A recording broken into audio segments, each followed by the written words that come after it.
intégreront. On va, dans un premier temps, avant d'ouvrir le conseil communautaire dans un conseil normal, accueillir Madame Descamps et Monsieur Magou, le président du CIDED et Madame la directrice du CIDED du Lot, qui vont nous faire une présentation des missions du CIDED et des informations qu'on l'avait souhaité par rapport aux évolutions des coûts de traitement des déchets. Je pense que ça sera important, quelque chose qui est attendu par beaucoup de personnes. Donc, je vais leur donner sans tarder la parole de suite, et pendant au moins une grosse demi-heure de présentation et un échange, bien sûr, derrière. Président, peut-être. Monsieur le Président, cher Jean-Claude, merci de nous offrir cette opportunité d'intervenir devant le Conseil communautaire. On le fait bien volontiers, donc c'est avec plaisir qu'on va venir en toute transparence vous expliquer. Alors pour certains, ça va être vraiment une redite, notamment ceux qui siègent dans les collèges, commissions, voire en comité syndical du CIDED. La phase de présentation va être peut-être superflu, mais en tout cas, on essayera d'aller à l'essentiel, effectivement, notamment par rapport aux questionnements que vous posez légitimement. D'habitude, à peu près à cette saison, quand on travaille sur les orientations budgétaires, à l'aune des participations qui sont appelées auprès de nos adhérents. Alors le CIDED, c'est un syndicat mixte ouvert, qui comporte donc, ouvert parce qu'il comporte le département dans ses instances, qui regroupe l'ensemble des collectivités du département, 317 communes, un peu plus même que le nombre de communes lotoises, puisque par le truchement du Grand Figeac, on a quelques communes avéronaises. Sur donc, un territoire rural, un exemple d'organisation, de mutualisation à l'échelle départementale autour de 5 compétences, qui sont toutes exercées en régie directe. Là aussi, c'est une particularité, même si vous allez le voir, on est sur des compétences qui font appel à beaucoup de technicité, mais de par la diversité des métiers, des compétences qu'on accrèche au niveau du CIDED, ça nous permet depuis le début d'exercer en régie. Ces compétences sont l'activité traitement des déchets, le bois énergie, à travers la construction et l'exploitation de réseaux de chaleur, et le petit cycle de l'eau, donc l'assainissement, l'eau potable et l'assistance à la gestion des eaux naturelles. C'est un budget annuel de l'ordre de 42 millions d'euros en fonctionnement, et on a environ 280 agents qui travaillent pour notre structure, répartis dans 50 métiers différents. Donc là aussi, c'est pour vous donner un petit peu la mesure de cette diversité des métiers. Une double certification, puisqu'en tant qu'EPIC, établissement public, industriel et commercial, ça nous place dans le champ concurrentiel, et cette certification nous permet aussi, à travers certains partenariats, on le développera tout à l'heure, notamment sur l'activité déchets, d'être tout à fait crédible, de pouvoir être comparé à des entreprises du secteur privé, tout en étant, je le redis, un syndicat mixte, donc une structure administrée et dirigée par des élus au service d'autres élus. Les adhérents, donc 102 adhérents, 102 collectivités au titre de l'assainissement des eaux usées, puisque ça c'est une activité qui n'a pas encore fait l'objet de gros regroupements à l'échelle du territoire lotois. 15 réseaux de chaleur donc sur 15 communes différentes. 6 collectivités chargées de la collecte des déchets, donc là beaucoup moins nombreuses, puisque c'est géré à l'échelle des EPCI, de l'agglo de Cahors et de 2 syndicats dans le département. Et sur ce territoire, vous avez fait un gros travail par le passé, effectivement, en regroupant plusieurs structures en charge de la collecte pour intégrer ça en compétences à Coval-Nord. 30 collectivités chargées de la gestion des eaux naturelles, donc les baignades à non naturelles qui participent à l'attractivité du département, avec là aussi un service extrêmement qualitatif qui est reconnu, qui nous est envié dans d'autres départements d'Occitanie, tant le service, l'info-loisir et puis la prévision sur les qualités d'eau de baignade sont importants, et vous avec la Dordogne vous êtes concerné au premier chef.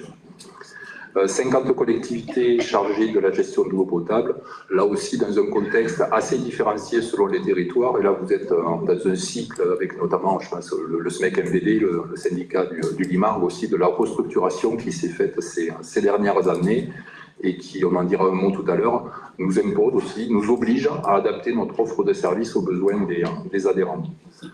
Une petite carte va vous donner l'aperçu de le maillage territorial. Alors bien sûr, un peu partout sur le territoire, à travers notre réseau de déchetteries, donc 29 déchetteries qui sont gérées par le CIDED, même si historiquement la plupart d'entre elles avaient vu le jour sur des territoires en charge de la collecte des déchets. Aujourd'hui, ça fait l'objet d'une harmonisation, et on développera ça tout à l'heure parce qu'elles vont connaître des évolutions sensibles dans les semaines, dans les mois à venir. 3 plateformes Saint-Jean-la-Gineste sur votre territoire, donc où il y a à la fois un centre de tri et une plateforme de traitement des déchets verts et de production de bois énergie. Une autre sur Figeac qui du coup est un peu moins conséquente maintenant du fait de la fermeture du centre de tri de Figeac, et la troisième à Catus, à proximité du siège, donc avec le dernier centre Valotri, et là aussi une plateforme bois énergie et déchets. Je vais passer peut-être la main à Muriel maintenant, qui va rentrer compétence par compétence dans le détail, et puis on fera ça à plusieurs voix. Je t'en prie, Muriel. Bonjour à tous et à toutes. Alors, on va essayer de balayer assez rapidement ces différentes missions pour laisser le temps aussi aux échanges. Alors, sur la compétence déchets, peut-être un petit rappel, mais très très rapide, du qui fait quoi concrètement dans le Lot. Pour rappeler, alors il n'est pas forcément hyper lisible ce petit schéma, mais rappeler un peu les spécificités de notre territoire. Bien sûr, l'usager a un rôle primordial à jouer, notamment aujourd'hui en matière de prévention et d'évitement des déchets. Les collectivités en charge de la collecte, comme c'est le cas de Covaldor, interviennent pour collecter, ramasser les déchets qui sont dans les bacs jaunes, verts, bacs de recyclage ou sur des points d'apport volontaire, des conteneurs enterrés ou semi-enterrés, comme chez vous, il y en a certains.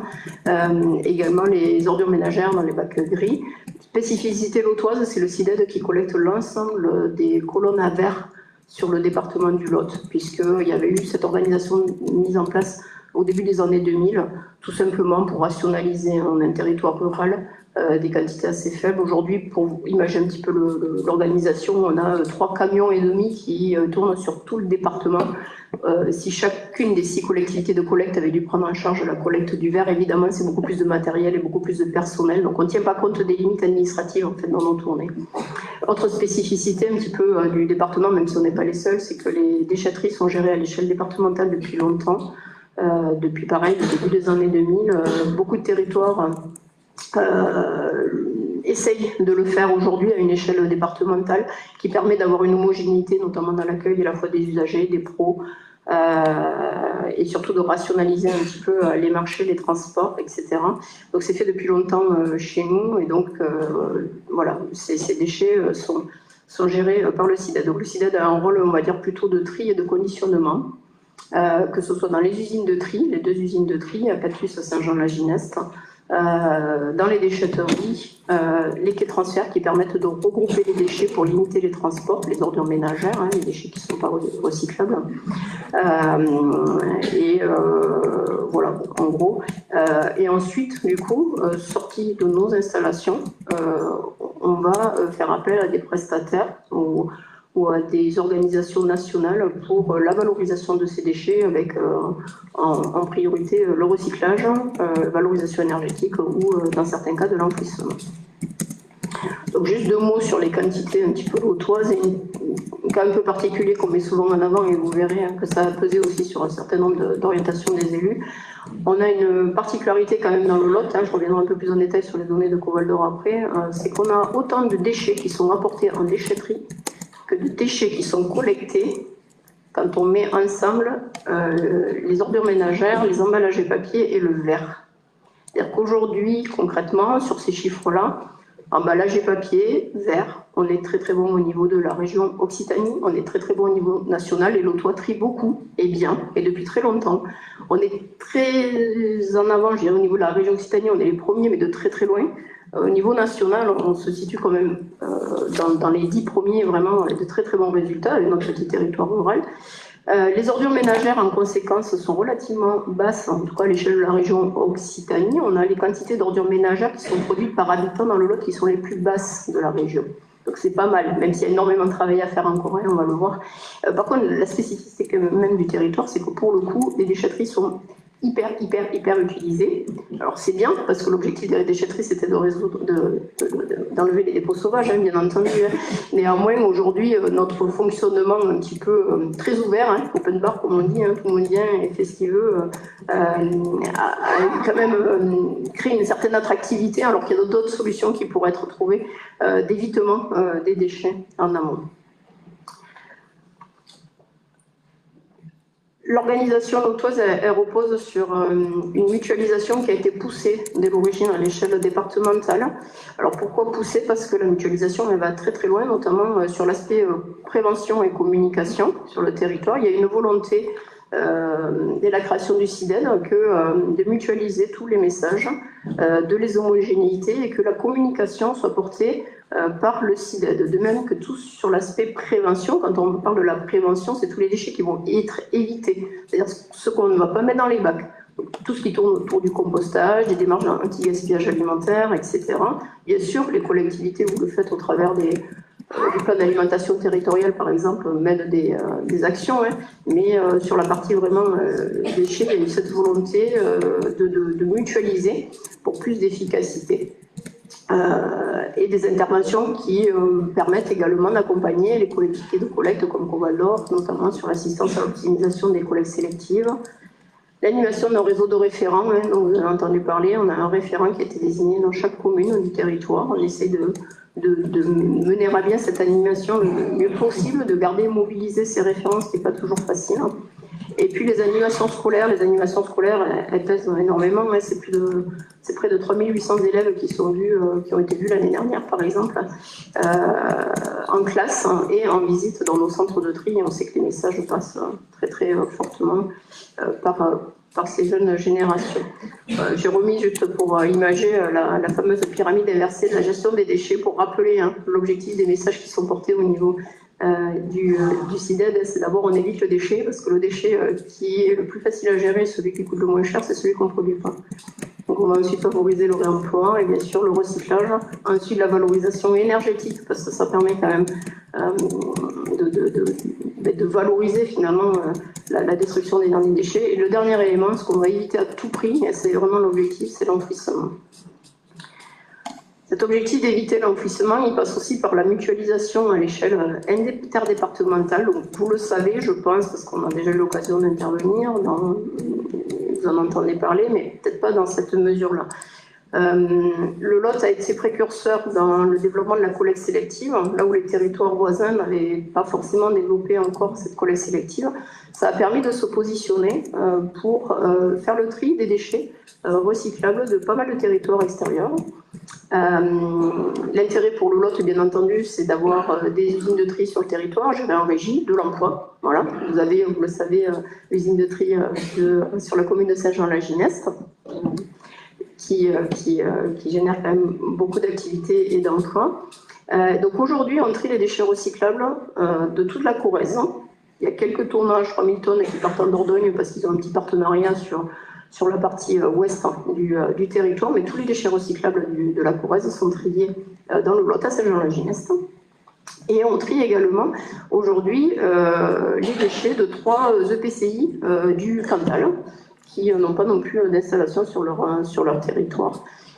Pourquoi cette organisation-là? Parce qu'aujourd'hui, quand on parlait de centres de tri, on parle plus d'usines de tri aujourd'hui, on est vraiment sur des installations industrielles, si vous avez eu l'occasion de les visiter.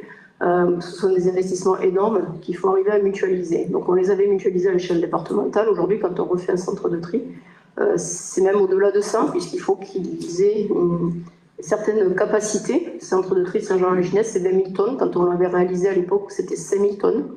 Voilà. Mais aujourd'hui, voilà, pour pouvoir faire ces usines de tri, il faut passer des volumes très importants. Et donc une mutualisation qui est faite. Et à l'inverse, petit à petit, on est allé amener des ordures ménagères résiduelles à l'unité de valorisation énergétique, ancien incinérateur de Corrèze, puisque dans le Lot, il y avait une volonté politique de ne pas créer d'installation de valorisation des ordures ménagères résiduelles, des bacs noirs, par manque de volume, tout simplement. Bien sûr, il y a eu énormément d'études de réaliser. Le département de la Corrèze a 2 incinérateurs Au fur et à mesure qu'ils ont développé la collecte sélective, ils ont créé des vides de four. On a pu profiter d'amener en proximité nos ordures ménagères dans ces installations. Ce qui fait qu'aujourd'hui, en fait, on a une part vraiment moindre et avec une vitesse très importante de basculement vers la valorisation énergétique, qui est notre volonté. Donc une quantité moindre de déchets qui partent en enfouissement, donc en montage toujours, mais on réduit très fortement ces quantités-là. À l'horizon 2027-2028, hein, donc demain, il ne resterait que les encombrants des déchetteries, les déchets non valorisables des déchetteries qui partiraient en enfouissement. On nous envie pas mal cette situation au niveau de la région Occitanie parce qu'aujourd'hui c'est une vraie gageure d'arriver à trouver de la place entre guillemets dans les unités de valorisation énergétique. J'attire votre attention, le dernier point, hein. On a signé une convention avec le CITOM 19, avec la Corrèze, pour avoir cet exutoire dans des conditions à coût connu, à coût maîtrisé sur les 25 prochaines années. C'est exceptionnel dans le champ d'action de nos collectivités d'avoir une telle visibilité. C'est ce qui nous a permis, on va le développer tout à l'heure, d'élaborer ce plan stratégique déchets à l'horizon 2035, en ayant la connaissance de l'exutoire, et je le redis, des coûts d'élimination, de valorisation plutôt de ces déchets. Par rapport à ce qu'évoquait Muriel, les quantités lotoises de déchets, un centre de tri dans le Lot suffirait. Par contre, on connaît tous la configuration du département, ça ressemble à un donut, il y a la partie centrale du COS. C'est là qu'il aurait fallu placer le centre de tri, mais il n'y a aucune population. Donc finalement, le fait de pouvoir conserver cette configuration avec un centre de tri au sud, un centre de tri au nord, de maintenir de l'emploi qualitatif, hein, parce que c'est plus du tout les mêmes conditions de travail que sur les centres de tri historiques, c'est finalement un atout fort pour nous. Et cette situation, ce partenariat gagnant-gagnant, comme l'a dit Muriel, nous est envié par bien des territoires. Vous avez peut-être entendu il y a quelques mois les déchets de la CABA d'Aurillac stigmatisés parce qu'ils voyagent sur des centaines de kilomètres. Mais nos voisins, quant à nous, rêvent d'avoir la même opportunité, d'avoir des entrées de fours sur les UBE de Corrèze. Mais là, l'objectif de réduction de nos quantités contribuera peut-être aussi à leur offrir cette possibilité dans un avenir proche. Si on fait un petit zoom sur le territoire de Caux-Val-d'Or, sur ce qui concerne la gestion des déchets, cette déchetterie sur votre territoire, qui représente pour certaines de très fortes fréquentations, hein, comme la déchetterie de Glane, celle de Souillac aussi, qui vient d'être fermée pour travaux sur une certaine période. Au niveau des quantités, c'est 3538 tonnes en 2023 d'emballage et papier qui ont été collectés sur votre territoire. En ratio par habitant, c'est un petit peu moins que la moyenne nationale, la moyenne départementale, pardon. Mais bon, ça reste quand même des résultats qui sont tout à fait honorables, surtout si on le compare au niveau régional. Sur les ordures ménagères résiduelles, de fait, hein, en cascade, comme il y a un peu moins d'emballages et de papier qui sont collectés, de fait, on les retrouve un peu plus dans les ordures ménagères résiduelles. Donc, il y a des quantités qui sont un peu plus importantes que la moyenne départementale. 217 kg par habitant pour Caux-Val-d'Or, contre 207 kg par habitant pour la moyenne départementale. Voilà. En suivant un petit graphe, je ne sais pas si c'est visible ou pas, pour parler un petit peu d'un sujet qui interpelle toujours, hein, la qualité du tri, les taux de refus. Le taux de refus que l'on retrouve grâce à un travail qui est fait régulièrement, mensuellement sur nos centres de tri. Dès lors qu'on récupère, qu'on a des apports, on va faire ce qu'on appelle les caractérisations, c'est-à-dire qu'on va échantillonner avec toute une procédure qui est normée, hein, c'est extrêmement strict, échantillonner des emballages et papiers qui sont apportés pour voir ce qu'il y a à l'intérieur, et ça va permettre d'identifier les déchets qui n'ont rien à y faire, si je fais simple. Donc vous voyez la moyenne, alors les couleurs correspondent effectivement aux 2 années passées, 2022-2023 bleu, 2022-2023 en vert. 2024 à octobre 2024, parce qu'on n'a pas terminé l'année, donc on ne peut pas consolider le dernier trimestre. Vous voyez un petit peu la situation, donc une belle amélioration côté Caux-Val-d'Or en 2023. Voilà, petite légère dégradation, mais qui sera peut-être annulée en 2024, suivant ce que donne le quatrième trimestre. C'est très proche de la moyenne, vous voyez, du CIDED, puisque la moyenne CIDED est pondérée en fonction des tonnages qui sont apportés. Alors le refus de tri, ça reste toujours une problématique, hein, bien entendu, qui est très forte, très importante, parce que les refus de tri coûtent beaucoup plus cher. Ce sont des déchets en fait qui vont passer sur le centre de tri, donc on va affecter tous les coûts du centre de tri pour ensuite se retrouver dans tous les cas dans la même filière que les ordures ménagères résiduelles, donc soit de l'enfouissement, soit de l'incinération chez vous. Donc on vient vraiment superposer les coûts. Voilà, donc une vigilance importante. Après, il n'y a rien de très anormal, je dirais, sur ces taux de refus, même si on a moyen de les faire baisser, parce que le Lot, on a été en avance quand même, et notamment sur l'expérimentation du tri des plastiques. Vous savez que depuis 2012, dans le Lot, on peut mettre tous les emballages en plastique dans la poubelle recyclable, là où beaucoup de territoires ils sont passés par obligation au 1er janvier 2023 en France. Et donc voilà, on a fait partie de 50 collectivités qui avaient été retenues à titre expérimental en 2012. Et donc on sait que ces petits plastiques-là, ils génèrent quand même des refus un petit peu plus importants, parce qu'il y a des parts qui passent un petit peu en quantité plus importante. On le voit sur les autres territoires dont les taux de refus sont en train de monter un petit peu mécaniquement par rapport à ça. La performance, c'est la quantité qui est valorisée, ramenée à l'habitant, en fait, mais voilà, elle est un petit peu plus faible sur votre territoire. Il y a toujours eu des quantités un petit peu plus faibles. C'est quelque chose qu'on constate historiquement, mais ça se joue vraiment à un pouillème quand on voit les données concrètement, et ça progresse. Donc c'est vraiment un point très positif. Voilà. Parce que l'objectif premier, c'est quand même d'aller chercher des quantités d'emballage et de papier, parce que ça veut dire que c'est surtout pas pour porter le message de dire aux gens consommer des emballages, surtout pas. Hein. C'est juste mettez-les dans la bonne poubelle. Voilà. Donc voilà par rapport à ces quelques éléments. Après, le nerf de la guerre dont il faut parler, c'est la situation financière. Bien sûr, toutes ces actions-là, elles ont un premier but, c'est le but environnemental, ça c'est évident.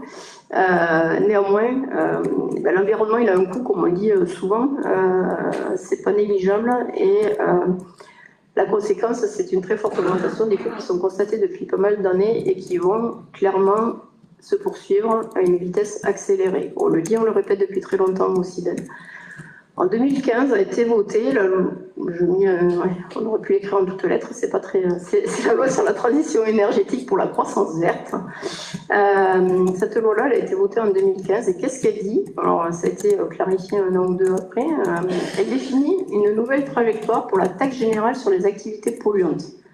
Taxe générale sur les activités polluantes, voilà, pour ceux qui ne connaissent pas, c'est une taxe qui est mise sur tous les déchets qui ne sont pas valorisés, donc qui partent en enfouissement ou en incinération. Elle est variable en fonction du mode de traitement ultime. En gros, je veux dire, c'est l'enfouissement, c'est là où on va avoir la TGAP la plus élevée. Et dans le cas de l'incinération, si on a un incinérateur qui brûle et qui ne fait rien, elle va être assez élevée. Si on a un incinérateur comme en Corrèze, qui est classé à haut rendement, c'est-à-dire qu'il va faire de la valorisation à la fois de la vapeur, comme c'est le cas en Corrèze, puisque ça alimente le réseau de chaleur, qui alimente lui-même d'ailleurs l'usine Bléguina, notamment en vapeur, et il y a une valorisation aussi de l'électricité. Donc elle varie, cette TGAP. Peut-être si on peut juste avancer sur la slide d'après, on reviendra en arrière. Et elle a quand même très fortement augmenté ces dernières années. Vous le voyez là sur cette courbe. Donc en gris, c'est la TGAP sur l'enfouissement, donc ce qu'on emmène nous en Montèche, qui était à 25 € en 2020 et qui passe cette année, donc on est au plus haut de ce qu'on connaît, de la trajectoire qui avait été fixée à 67,50 €.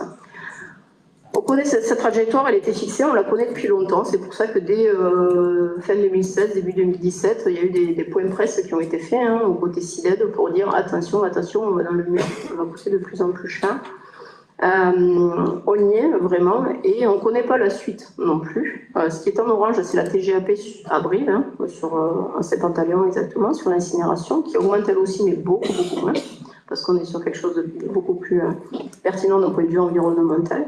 Et surtout, la poursuite de cette TGAP, aujourd'hui, on ne la connaît pas. Par contre, ce que l'on sait aujourd'hui, c'est qu'il y a des discussions au niveau européen sur la mise en place de quotas carbone à l'incinération. Ces quotas carbone, on parle de 40 € la tonne pour une application 2027-2028. Et ce qu'on entend dire, évidemment, c'est que comme il faut garder la valorisation énergétique plus favorable que l'incinération, et heureusement, d'un point de vue environnemental, mais mécaniquement, de fait, même si la France se bat quand même contre cette application des quotas carbone, si ça s'applique, de fait, la TGAP, on peut imaginer, va continuer à progresser dans les ordres de grandeur qui sont affichés là. Donc c'est vraiment une progression extrêmement importante. La loi sur la croissance verte, elle est aussi venue imposer la réduction, si on peut revenir juste en arrière, la réduction des capacités d'enfouissement à l'horizon 2025. C'est-à-dire que des énormes centres d'enfouissement comme la DRIM en Montèche, par exemple, que nous utilisons, ont vu leurs autorisations d'accueillir des déchets réduites de manière très forte. Montèche, concrètement, 400 000 tonnes qui pouvaient être accueillies par an il y a 5 ans, sont passées à 300 000 tonnes et aujourd'hui à 200 000 tonnes. Donc ce sont des installations qui ont explosé leurs coûts fixes. Donc on a des coûts de traitement qui ont complètement explosé de fait, puisque ils ont toujours, voilà, il y a une part qui est liée à l'exploitation bien sûr, mais il y a une part de coûts fixes qui est énorme sur ces types d'installations. Et donc concrètement, on a une trajectoire qui a été dessinée, très très claire, qu'on a présentée depuis longtemps, avec un horizon 2025 clair, puisqu'on a passé des marchés, notamment pour Montèche, la Corrèze, et on connaît notre prospective. Donc cet horizon 2025, on l'a affiché depuis longtemps, avec une progression à 172 € la tonne. C'est-à-dire que, vous le voyez sur la petite courbe qui est en vert, malgré les quantités qui ont déjà très fortement baissé, et l'abandon de l'enfouissement au profit de la valorisation énergétique, comme je vous le disais tout à l'heure, l'augmentation du traitement de ces déchets qui ne sont pas valorisables représente aujourd'hui et demain les 2/3 de l'augmentation de l'ensemble des tarifs du SIDET. Voilà. Donc c'est ça qui fait vraiment complètement basculer nos augmentations de tarifs. Alors la bonne nouvelle, si on peut le dire, même si on ne l'a pas affiché parce qu'il n'y a rien d'officiel, c'est qu'à l'horizon 2025, on a quand même plutôt pour 2025 une bonne nouvelle qui ressort là, des perspectives, suite à la commission des finances qui s'est réunie il y a à peine une semaine. Au lieu d'être à 172, logiquement, même si ça sera voté dans le cadre ça sera débattu simplement mercredi en comité syndical, en tout cas les perspectives nous amènent plutôt à 10 € de moins. 162 € la tonne pour l'année 2025 avec des plutôt bonnes nouvelles, notamment un décalage de l'augmentation du coût du traitement en Corrèze et le coût de l'électricité qui a très fortement baissé et qui s'annonce plutôt une baisse durable quand même, en tout cas sur l'année 2025. Donc des perspectives plutôt rassurantes par rapport à ça.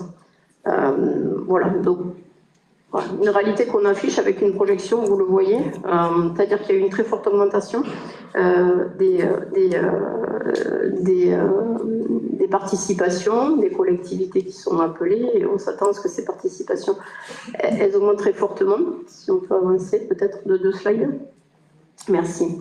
Donc concrètement, voilà, ça fait un peu mal quand on voit les chiffres, vraiment, mais il ne faut pas se cacher, il ne faut pas se voiler la face. Voilà, de 2011 à 2021, les participations des adhérents au CIDED ont augmenté de 50%. Si on n'infléchit pas les quantités, cette participation elle va doubler à horizon 2031. Voilà.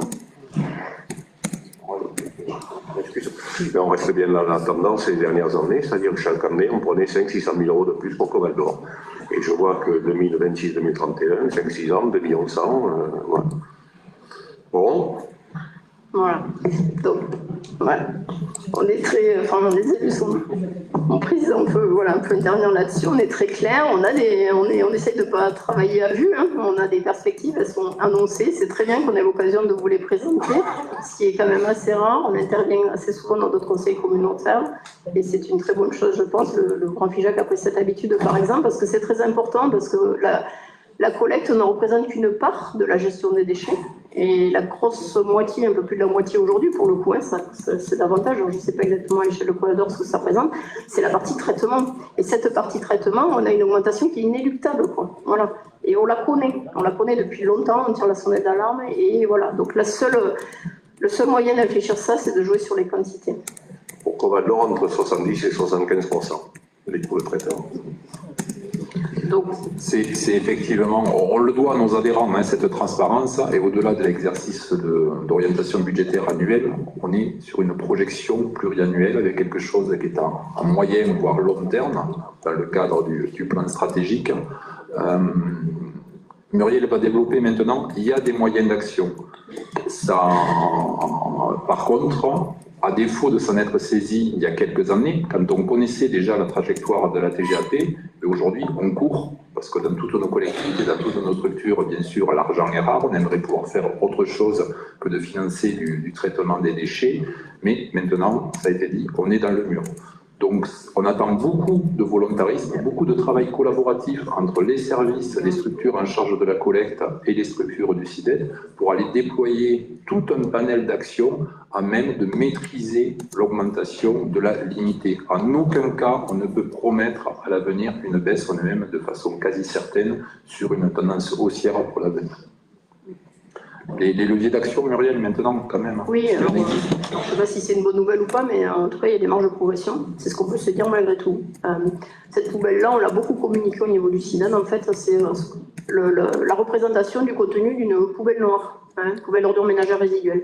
Donc, on est allé en 2021 faire des caractérisations, c'est-à-dire faire des échantillonnages et ouvrir et faire analyser par un bureau d'études, des équipes spécialisées, les sacs noirs, concrètement, sur le territoire. Donc avec tout un échantillonnage assez équilibré entre les territoires ruraux, urbains, touristiques, été, hiver, etc., pour qu'il y ait une représentation qui tienne la route.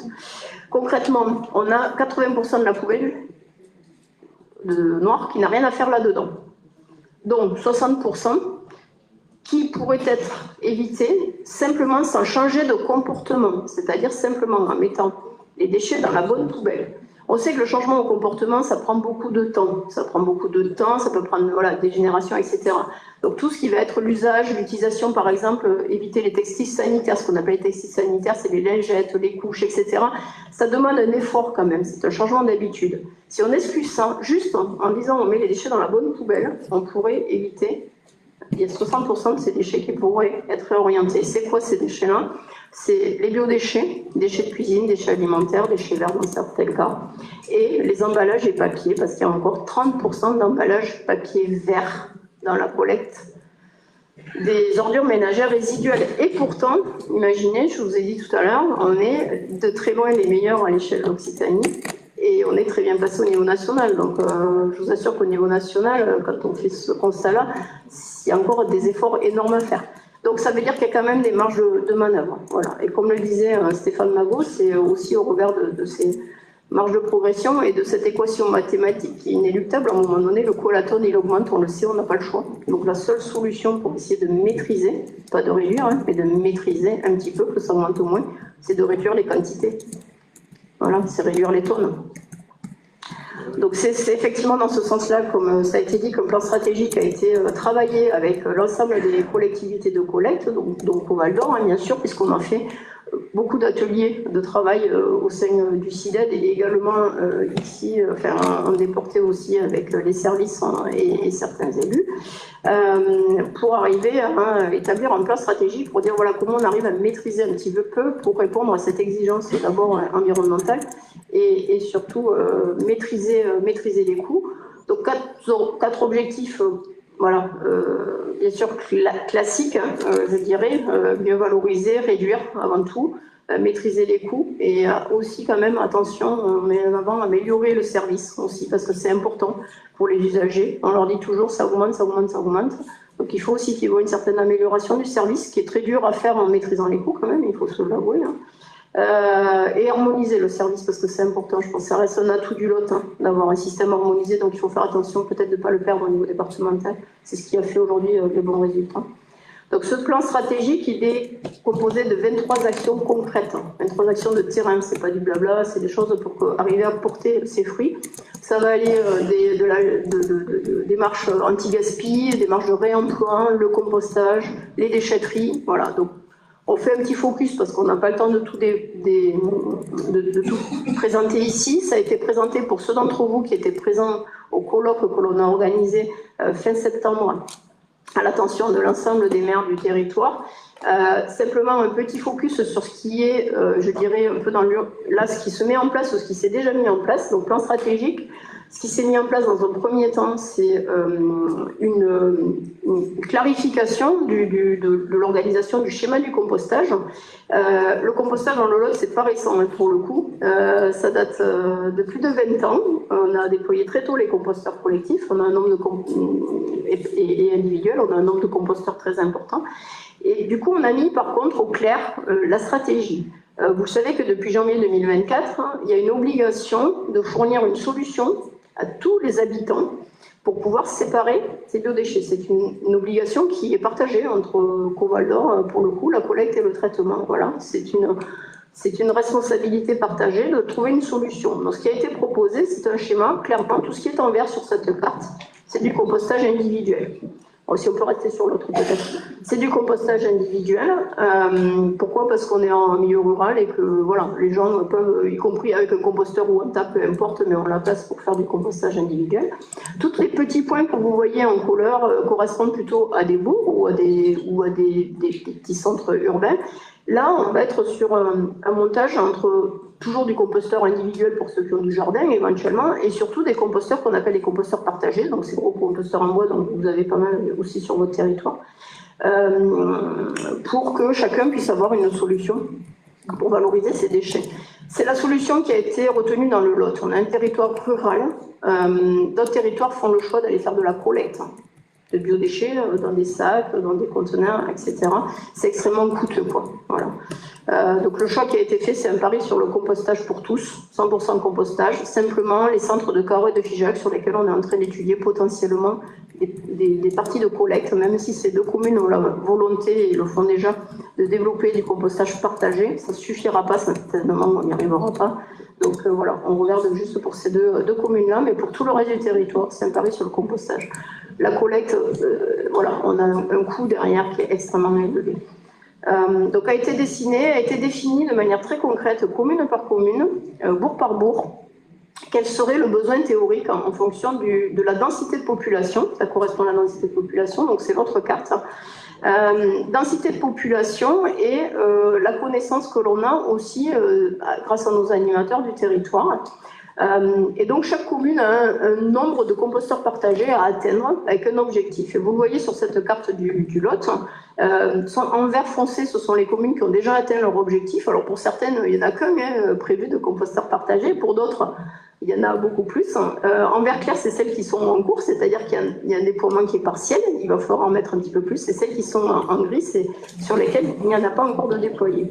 Donc vous voyez un petit peu, si on regarde sur le territoire de Coval d'Or, il y a encore un gros potentiel. Aujourd'hui, il y en a pas mal quand même qui ont été déployés. Il y a à peu près une cinquantaine de composteurs publics qui sont sur votre territoire.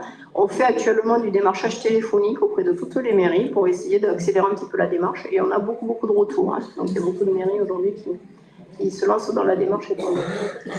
Il faut qu'on accélère, oui.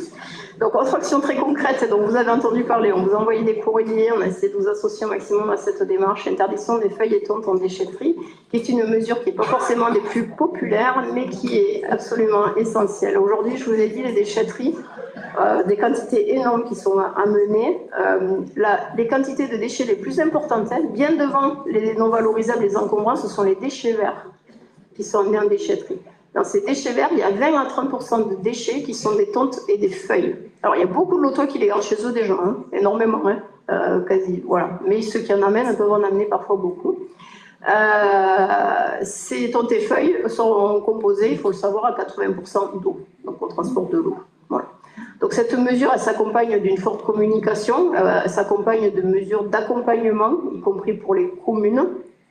C'est une volonté voilà, que les élus ont porté. La commission déchets a beaucoup travaillé là-dessus. Elle est présidée par Vincent Lamarthe. Voilà, c'est une mesure qui va s'appliquer à partir du 1er janvier. On communique qui concerne aussi les déchetteries.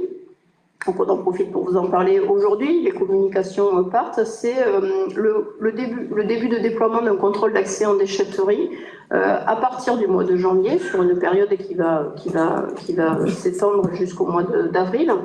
avec la mise en place d'un système de badge d'accès en déchetterie qui va prendre la forme d'un QR code, hein, tout simplement, et la mise en place de barrières sur certains sites, les plus importants, les plus, voilà, pas les toutes petites déchetteries.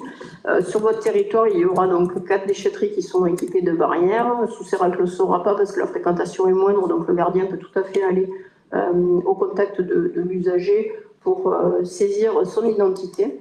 Ça va permettre aujourd'hui concrètement de recentrer un petit peu l'accueil sur les lotoirs déjà, ce qui n'est pas toujours le cas, sur les professionnels réellement enregistrés, puisqu'aujourd'hui on a une perte en ligne, je dirais, de beaucoup de quantités qui sont apportées par des personnes qui se présentent comme des particuliers, qui n'en font pas, mais qui ne payent pas du coup. C'est une charge qui revient aux habitants.